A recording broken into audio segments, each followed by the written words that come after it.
Bonjour, je suis Clara Bouvrez, je suis l'historienne référente du podcast Un autre regard. Je suis spécialiste de photographie et Louis Média m'a confié l'écriture de dossiers historiques sur les 5 femmes que vous avez pu découvrir dans cette série. Lee Miller, Gerda Taro, Francesca Woodman, Virginia de Castiglione et Bérénice Abbott. Si nous avons voulu faire ce podcast, c'est pour mettre en lumière le parcours de ces photographes influentes qui ont parfois été oubliées de l'histoire ou reléguées au second rang de muses. Dans cet épisode bonus, je vous propose de s'interroger ensemble sur la place qui est réservée aux femmes dans les musées et dans l'histoire de la photographie. C'était tout le thème d'une table ronde que nous avons organisée début juillet à Arles lors de la semaine d'ouverture du Festival des rencontres de la photographie. J'ai eu l'honneur d'y accueillir Gaëlle Morel, commissaire de l'exposition Lee Miller présentée dans le festival, Marie Robert, conservatrice en chef au musée d'Orsay en charge de la photographie et du cinéma, et Ito Barada, artiste et commissaire de l'exposition Bettina Grossman avec Gregor Huber. Je vous emmène avec moi pour revivre cette discussion passionnante en plein air dans la cour Fanton à Arles par une chaude journée de juillet. Si vous tendez l'oreille, vous devriez entendre les cigales et la brise dans le feuillage des platanes. Bonne écoute. Je vais d'abord vous demander quelle a été votre perception de la place des femmes dans le monde et l'histoire de la photographie depuis vos débuts. Et Marie Robert, de votre côté, au musée d'Orsay, peut-être vous pouvez nous dire quelle est la place des femmes dans les collections du musée d'Orsay, notamment en photographie. Alors peut-être aussi pour rebondir sur votre première question, Clara, et aussi par rapport à mon expérience personnelle, je fais partie de cette génération qui a découvert l'histoire de la photographie, entre autres par des ouvrages, des manuels, des catalogues d'exposition, des ouvrages théoriques. Et vous le savez, les femmes ont été finalement assez peu visibles dans ces ouvrages. Alors, le premier d'entre eux, c'est cette grosse somme qui avait été produite par Raymond Lecuyer en 1945, plusieurs centaines de pages, qui citait 2 femmes photographes, Julia Margaret Cameron et Laure Albin Guillou. Et puis, on y reviendra, mais lors d'un projet pour le musée d'Orsay en 2014, on s'était un petit exercé à faire des comptages dans les livres qui étaient accessibles en fait au grand public, aux étudiants, aux chercheurs. Et donc dans les années 2000, il y avait un certain nombre de manuels qu'on pouvait consulter. Et que l'on regarde dans les index, que l'on regarde les auteurs ou les autrices des illustrations ou les photographes auxquels était dédié un encart, une biographie, un petit élément, un focus, eh bien systématiquement c'était 8 à 10% des noms relevés qui concernaient des femmes. C'est-à-dire que 90-92% des photographes mis en avant par ces ouvrages étaient des hommes et seulement, au grand maximum, 8%. Évidemment, les choses ont beaucoup changé ces dernières années dans le monde de l'édition, de la recherche, entre autres. Mais je pense que c'est important de rappeler on a des expériences personnelles. Après, il faut objectiver les faits par le comptage.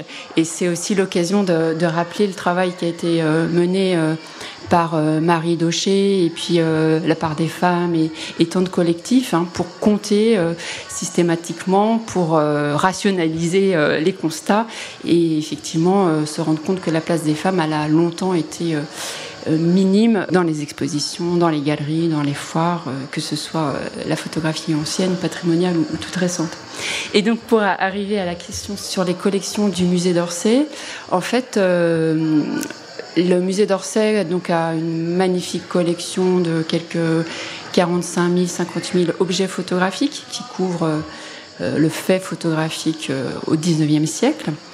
Et quand en 2014 on prépare cette exposition, on fait un peu le bilan aussi de ce que comporte cette collection. Si on lui extrait les 10 000 objets photographiques qui sont le produit d'amateurs, d'anonymes, de photographes non identifiés. Il reste 33 000 photographies à qui on a attribué un auteur par le biais de l'inventaire, de la recherche. Et sur ces 33 000 photographies, en 2014, en fait, on n'avait qu'une centaine de photographies attribuables à des femmes, c'est-à-dire moins de 0,1% du fonds de la collection du musée d'Orsay qui était attribuable à une femme photographe.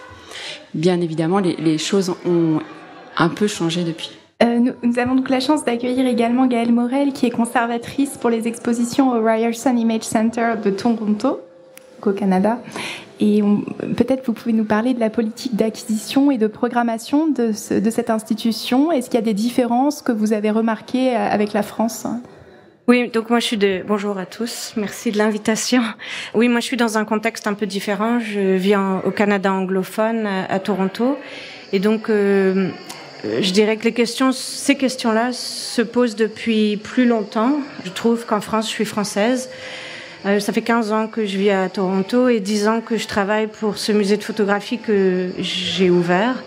Et donc j'ai pu constater une nette différence, et même il y a 15 ans déjà. J'ai de la chance de travailler pour une institution pour qui c'est une priorité de valoriser la diversité, que ce soit de genre ou d'origine ethnique ou peu importe. Et donc j'ai cette chance de pouvoir vraiment insister sur la place des femmes, que ce soit dans les collections. Donc pour vous donner un rapide exemple, nous avons eu la chance de recevoir en donation les archives de Berenice Abbott. Donc nous sommes maintenant dépositaires des archives complètes de la photographe, c'est-à-dire pas seulement les tirages, mais tout ce qui comptait dans l'archive. Et donc, on a assez vite pris la décision, sans même s'en rendre compte, je dirais, vraiment de s'intéresser à ces archives dont finalement aucune institution ne voulait. Imaginez que personne ne voulait des archives Berenice Abbott. Et donc, finalement, on a pu bénéficier un petit peu du désintérêt international vis-à-vis des femmes photographes, et nous, de décider assez rapidement, presque inconsciemment, que ça allait devenir un peu notre identité. Et donc, nous collectionnons désormais des archives de femmes photographes. Nous sommes désormais dépositaires de l'archive Jo Spence, qui est une photographe anglaise, Berenice Abbott, Wendy Snyder McNeil. Donc, nous avons des archives complètes, ce qui est aussi, et je trouve en tous les cas, en ce qui me concerne, de par ma formation, très intéressant, parce qu'il ne s'agit pas seulement de quelques tirages isolés qui auraient été sélectionnés par les conservateurs, mais de l'archive complète. Donc on prend le bon, le mauvais, ce qu'on connaît, ce qu'on connaît pas simplement les chefs-d'œuvre, si tant est que ça veuille dire quelque chose, mais nous intéressons à des pratiques, et des pratiques de femmes qui ont dû réaliser ou construire des carrières à des moments où évidemment c'était extrêmement compliqué en tant que femme, puisqu'aucune institution ne s'y intéressait. Et donc pour moi, je dirais que la question se pose un peu différemment aujourd'hui, parce que nous sommes probablement dépositaires de davantage de photographes produits par des femmes que par des hommes. Donc, et ça se reflète évidemment dans les expositions dont je suis en charge, et pour qui je dirais que le ratio est probablement maintenant peut-être 75-25. Alors au musée d'Orsay, donc vous disiez que la situation se modifie du point de vue de la programmation, des acquisitions. Vous avez aussi une politique spécifique là ? Oui, tout à fait. Alors, en termes d'acquisition, évidemment, les présidents successifs de l'établissement Musée d'Orsay, Musée de l'Orangerie ont affirmé leur désir d'être très attentifs à ces questions, donc de la création par les femmes au XIXe siècle. Donc c'est vrai qu'il y a une sensibilisation réelle de la part des personnes censées acquérir, donc les conservateurs, et en particulier dans le domaine de la photographie. Donc on est deux conservateurs au musée d'Orsay, Thomas Galifot et moi-même, et effectivement depuis 2014 on a une action proactive dans ce domaine, avec le renforcement, l'enrichissement de notre collection par l'acquisition de tirages uniques ou d'ensembles de femmes photographes du XIXe siècle, comme une des pionnières du daguerreotype itinérante, la roannaise Maria Chamfort, comme la photographe française Jenny Devasson, qui a une production extrêmement intéressante dans le domaine de l'autoportrait, comme les Anglaises victoriennes que vous connaissez peut-être, Lady O'Warden ou Julia Margaret Cameron. Des pionnières du photojournalisme comme Frances Benjamin Johnston, et puis des pictorialistes, donc ces photographes qui ont à la fin du 19e siècle, œuvré à élever la photographie au rang des arts les plus nobles. Donc des photographes comme Céline Laguarde, comme Alice Burr, Anne Brigman aussi, cette Californienne que vous connaissez probablement. Voilà, donc notre ambition, c'est effectivement non pas de rééquilibrer. L'exercice est peut-être un peu trop ambitieux, mais en tout cas, effectivement, de réparer, d'avancer, d'élargir la collection pour pouvoir élargir aussi les récits qu'on peut proposer. Et Ito Barada, vous êtes également présidente de la Cinémathèque de Tanger. Alors, au sein de la Cinémathèque, portez-vous également une réflexion sur la place des femmes au sein de la programmation, par exemple ? À la Cinémathèque, on a dans la programmation, on a fait un très long cycle. Alors, on n'a pas de restauration et très peu d'acquisition, mais donc c'est la programmation principalement. Et je pense que dans le choix de la programmation, ça fonctionne souvent par cycle. Et l'autre pendant, c'est l'éducation et la pédagogie. Par exemple, on a fait un cycle qui a duré plus d'1 an autour de cinéastes arabes, tout genre et toutes catégories confondues, qu'on a présenté pendant 1 an et demi. Notre première rétrospective, par exemple, quand on a ouvert en 2007 ou 2008, c'était Falida Bliazid. On a montré ensuite une rétrospective d'Isa Jnini, qui travaille sur la musique au Maroc et qui est une des cinéastes documentaires. On a montré Dalila. Dans nos cycles, la place de la femme est importante. Et l'autre manière qu'on a d'aborder la question, c'est d'inviter souvent beaucoup de femmes étudiantes ou dans les scolaires, dans les ateliers techniques, de nous assurer que les filles sont invitées et même encouragées. Et parfois on triche en décidant qu'on va prendre une classe avec une majorité de filles. Et voilà. Et vous pourrez peut-être nous parler aussi de l'expo de 2015 au musée d'Orsay qui a peur des femmes photographes, qui est un peu une expo en France qui a fait événement, qui a posé sur cette question et a permis d'attirer l'attention sur ces disparités. L'idée est venue du président de l'établissement de l'époque, Guy Cocheval, qui menait une politique de programmation très stimulante, très audacieuse dans les années 2000. Il avait conçu, par exemple, une exposition sur la représentation de l'homme nu dans l'histoire de l'art, masculin. Et puis, au même moment, Qui a peur des femmes photographes, une exposition sur la prostitution, les images de la prostitution au 19e siècle, qui s'intitulait « Splendeur et misère ». Et donc, au même moment, je travaillais à la fois sur cette exposition qui réfléchissait à la question de l'industrialisation de l'érotisme et du rôle de la photographie dans ce phénomène et la représentation des femmes majoritairement nues d'ailleurs. Et puis une exposition donc dédiée aux femmes photographes en collaboration donc toujours avec Thomas Galifo, mon collègue, et Ulrich Pollmann de Munich. Et donc le souhait de Guy Cocheval au départ, je crois, s'inscrivait aussi dans une actualité. Il y avait eu une très importante exposition au musée national d'art moderne qui s'intitulait Elle à Centre Pompidou, que Camille Morino, Cécile Desbray et tant d'autres ont conçu, porté.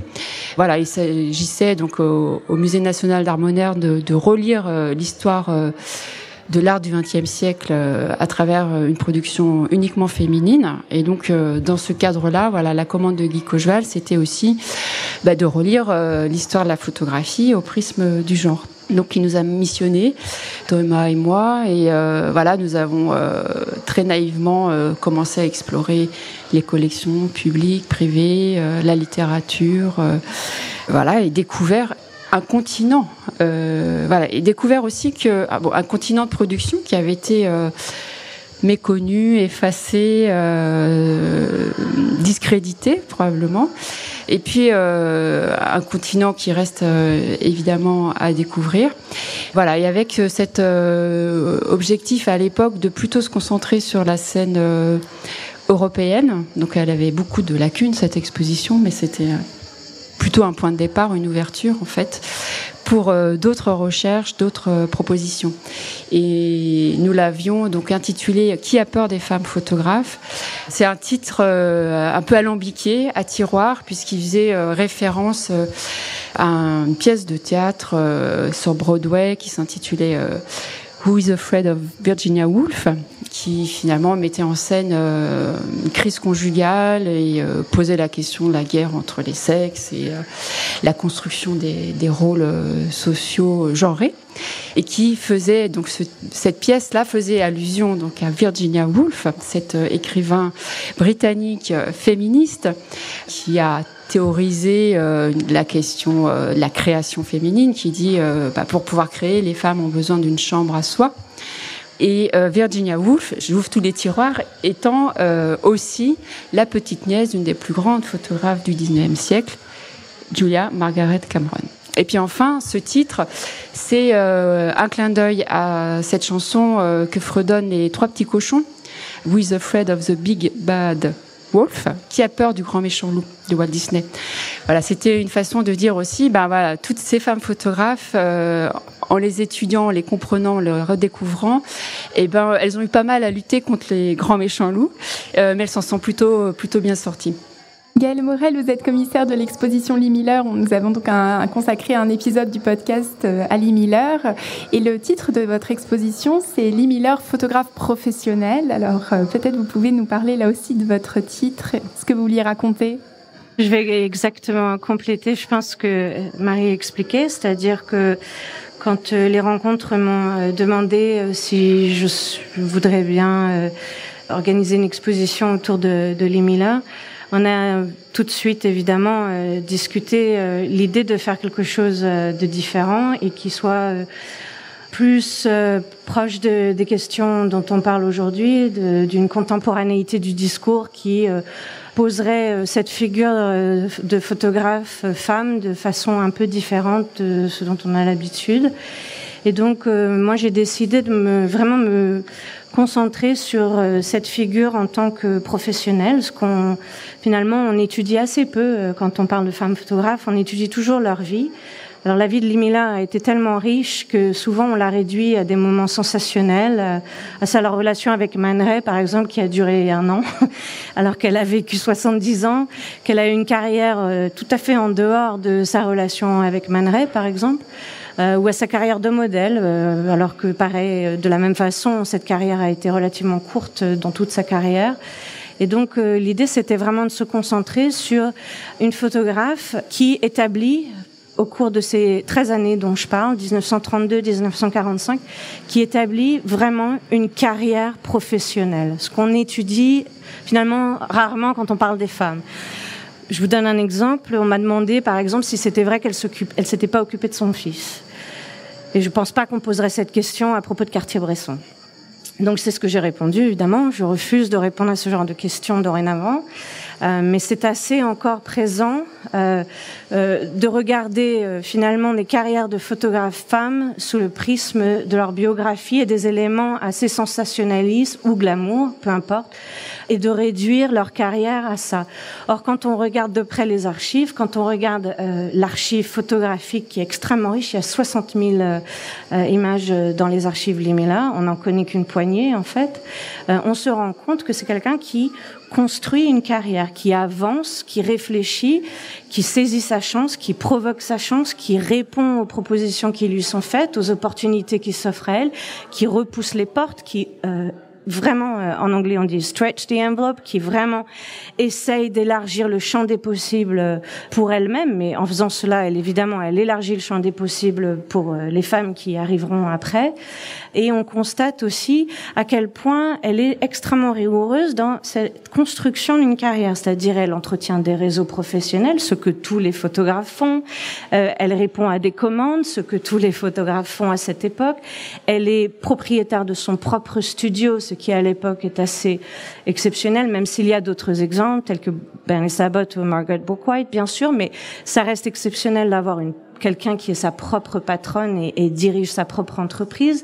Elle dirige le studio de mode de Vogue, ce qui évidemment pour une femme à l'époque était assez peu attendu. Et ensuite, d'elle-même décide de s'engager auprès de l'armée américaine comme correspondante de guerre, ce qui était évidemment aussi assez peu habituel.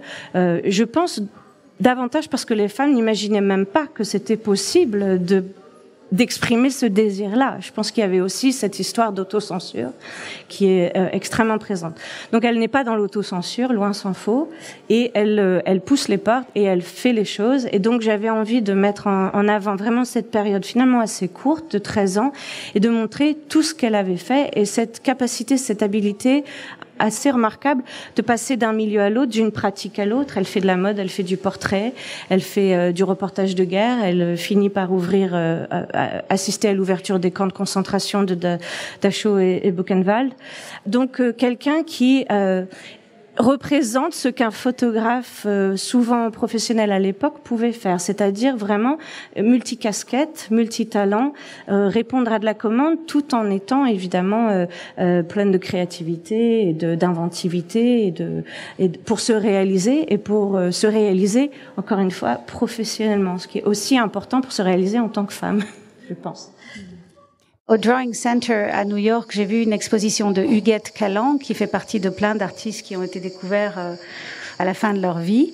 Elle était libanaise, et le début du texte du commissaire commence par « Elle a abandonné ses enfants ». Donc c'est juste pour être en écho avec ce que vous voulez dire. On a un épisode de notre série de podcasts sur Virginia de Castiglione. Virginia de Castiglione, évidemment, est donc présente au musée d'Orsay. Le musée d'Orsay a joué un rôle important dans la mise en valeur de son travail avec une exposition en 1999.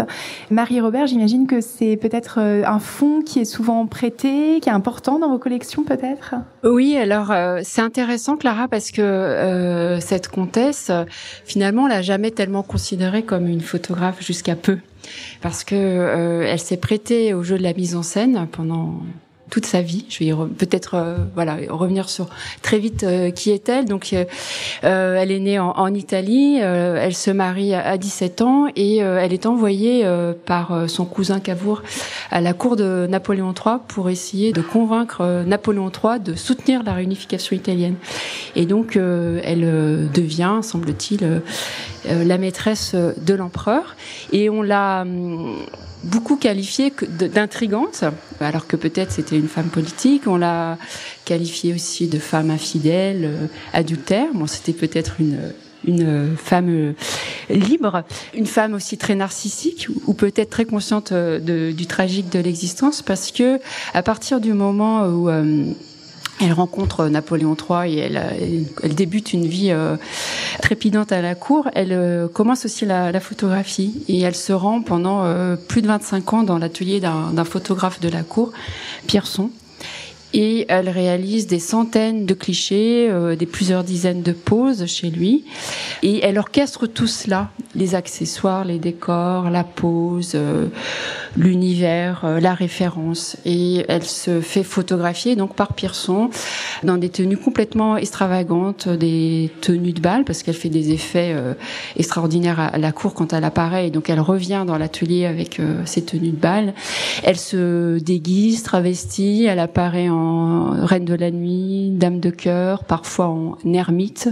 Il lui arrive d'avoir donc des toilettes d'un grand luxe, et puis à un autre moment, elle se pare simplement d'un drap de lit. Elle fait allusion à toute la vie culturelle de son temps, le théâtre, l'opéra, et puis aussi la littérature. Alors, dans certaines des photographies qu'on a au musée d'Orsay, elle apparaît en Virginie noyée, en référence à ce roman de Bernardin de Saint-Pierre, Paul et Virginie. Enfin, c'est incroyable parce que ça se passe dans les années 1865. Donc, presque 200 ans avant...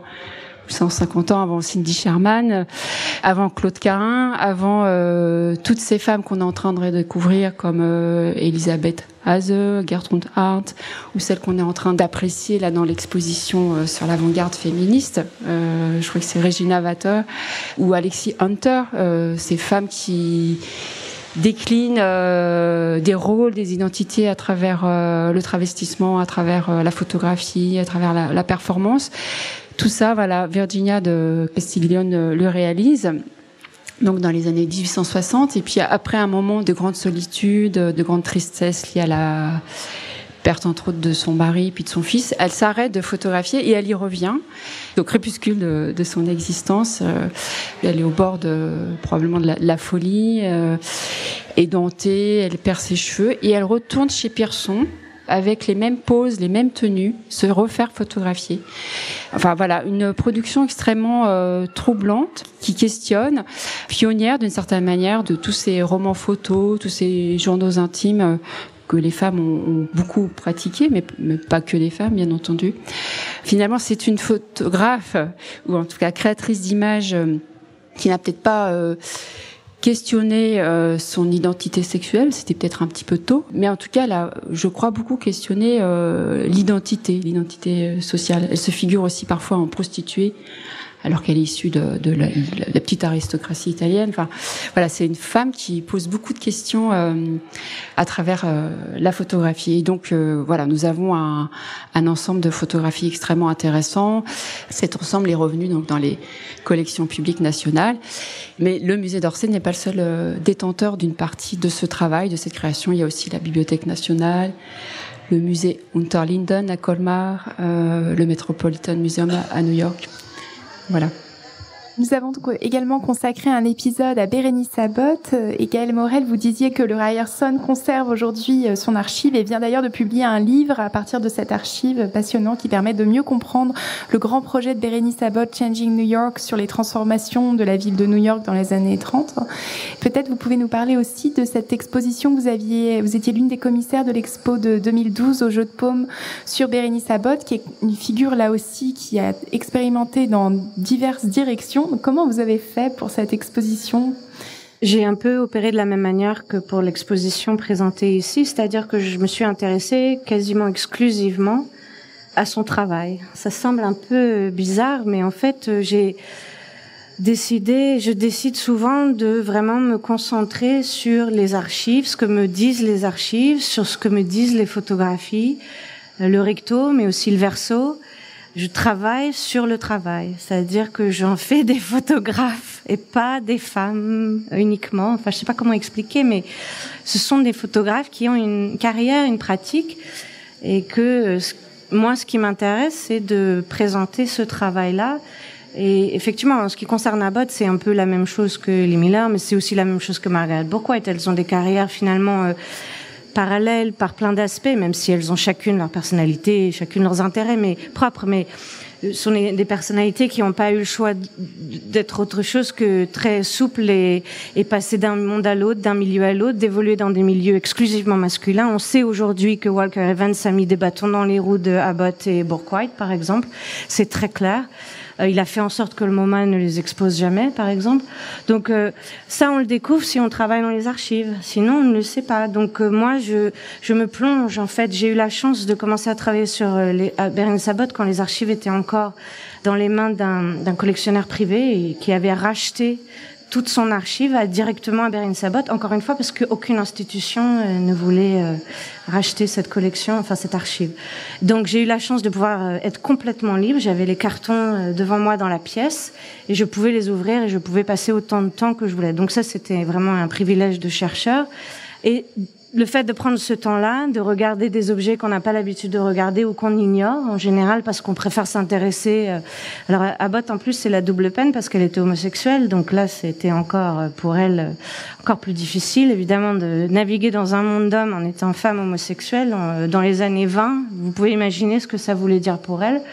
Et donc, de pouvoir passer autant de temps dans les archives, j'ai pu vraiment comprendre qu'est-ce que c'était de bâtir sa carrière. Encore une fois, on parle de femmes qui travaillent et qui sont indépendantes et qui souhaitent bâtir une carrière au même titre qu'un homme bâtit sa carrière au final.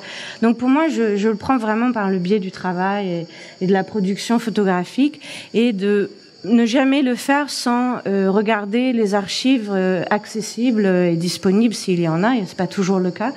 J'ai fait la même chose avec Margaret Bourke-White. J'ai eu la chance de pouvoir me plonger dans les archives de Margaret Bourke-White, qui là aussi se retrouve dans une institution que personne ne va visiter puisque personne ne voulait de cette archive et qu'elle a fini par la donner à la bibliothèque de l'université de Syracuse à New York. Donc je vous encourage à aller voir si un jour vous pouvez.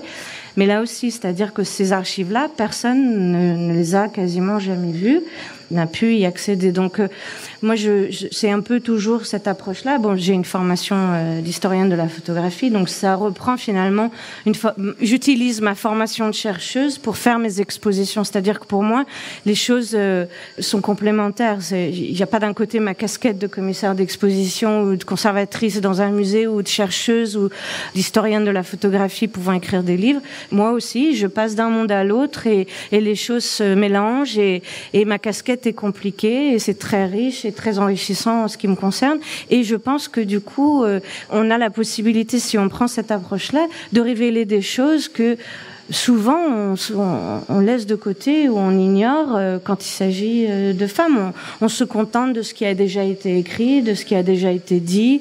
On se concentre uniquement sur les aspects biographiques parce que c'est beaucoup plus sensationnaliste.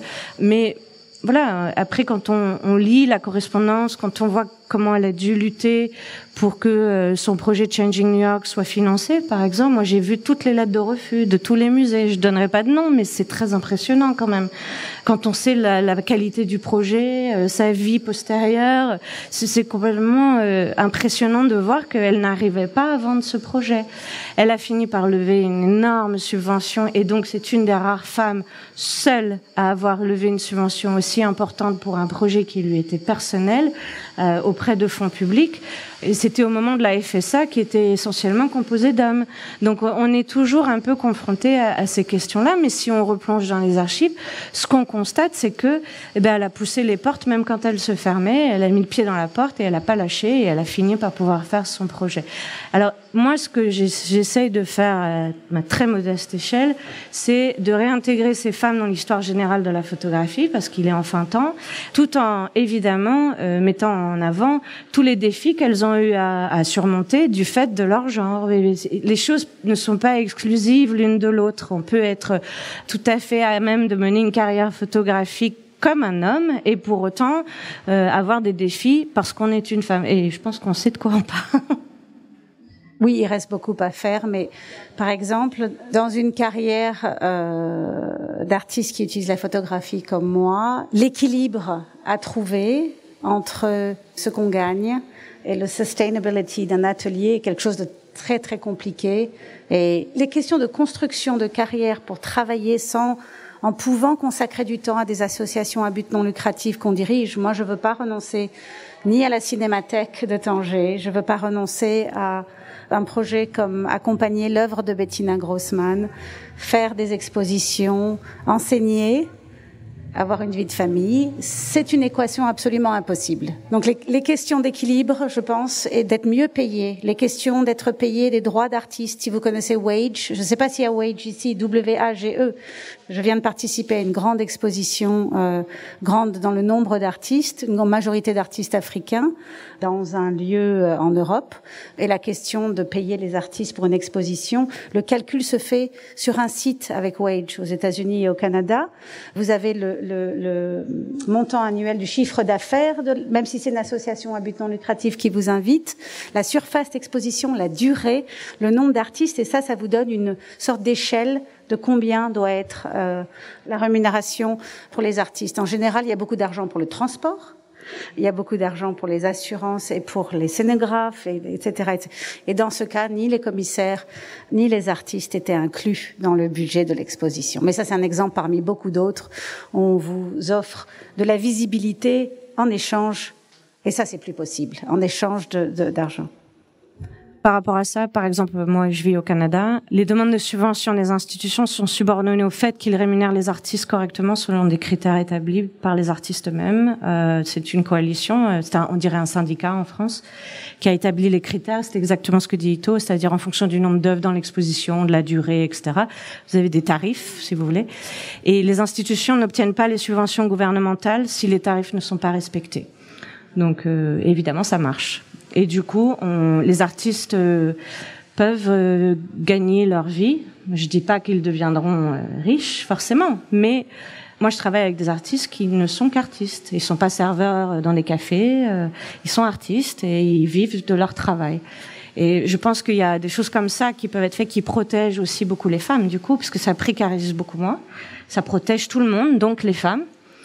L'autre chose, c'est un peu pour rebondir ce que vous disiez sur les étudiants. Moi, j'ai la chance de travailler dans une université, donc je suis en contact régulier avec des diplômés, notamment dans le département photographie avec lequel je collabore régulièrement. Je dirais que 90% des diplômés sont des filles, des jeunes filles. Je devrais pas dire des filles, des jeunes filles, des jeunes femmes. Et donc forcément, ça change parce on va pas montrer 10% de garçons. Enfin, ça n'aurait plus aucun sens. Donc, évidemment que ça diversifie, mais il faut leur donner les moyens. Encore une fois, ça revient à la conversation. Il faut payer son loyer. On fait pas ce qu'on fait sans pouvoir en vivre.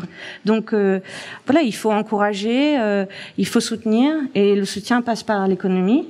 Il passe par la visibilité, il passe par les discours adéquats sur les œuvres, il passe par des partenariats de bonne entente. Travailler, par exemple, moi je travaille beaucoup avec des artistes émergentes. Mon rôle en tant que femme un peu plus âgée, un peu plus expérimentée, bénéficiant de privilèges certains, évidemment que je vais les protéger, je vais me battre pour elles, je vais faire en sorte que leurs conditions de travail soient bonnes. En tout cas, ça fait partie de mon travail. Je suis pas simplement un cerveau qui peut écrire sur la photographie. Je travaille dans un contexte social. Et donc le contexte social, il est extrêmement important. J'ai pas envie d'avoir des artistes qui crèvent de faim en face de moi en disant mais je vais vous offrir une expo, c'est formidable, ça n'a aucun sens pour moi.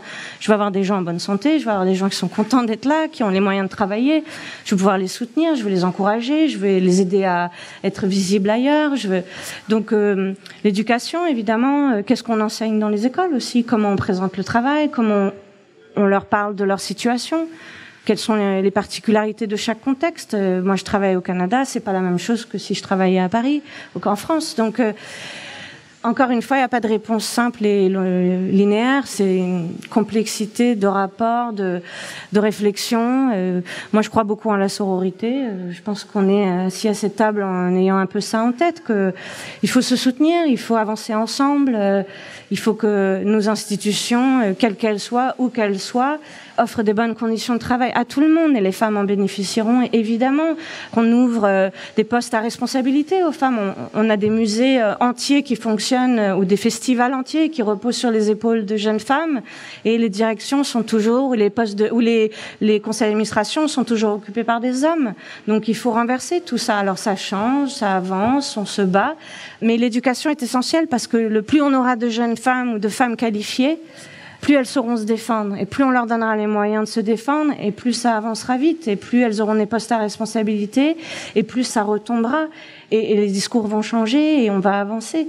Donc là encore, c'est une multitude de réponses potentielles et possibles, mais c'est long, c'est trop long, mais c'est le rythme de l'histoire aussi.